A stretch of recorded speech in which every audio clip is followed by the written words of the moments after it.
Jatend migawo mar omenda John Mbadi nyogolo pache kanoloso chenro mar JK Live Citizen TV kotenore kod weche maliekore ni moko kuom senetas koto kendo chando gavanas ka gichopo e nyim komiti margi ma Senate mondo mi giduok penjo ewi kaka gitiyo gomenda.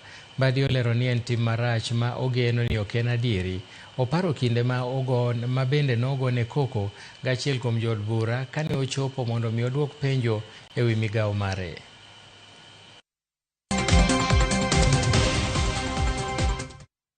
In history of this country, Public Accounts Committee.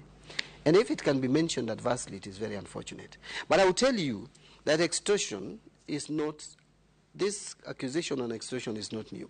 And I think Parliament needs to do some self-reflection and just ask themselves, do we have some bad people among us? There may be very few, but they need to be smoked out. And it's unfortunate that the names that were mentioned largely some ODM members. I just hope it is not correct. But you see, some of these people, they come out and harass witnesses very, very badly, very, very strongly, when their intention is totally different.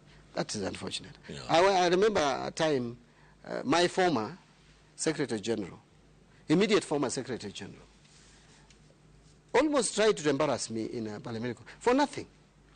I was just asked to explain. And then he starts shouting. You know, parliamentary procedures, by the way, I never shouted to any accounting officer, any witness.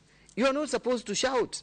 You are not supposed to abuse a witness. You are supposed to ask your question with the decorum. That is what the standing order says. But when you see some of these people coming to shout at you, some even walking out, like what Honorable Nyonka did, then the intention is different.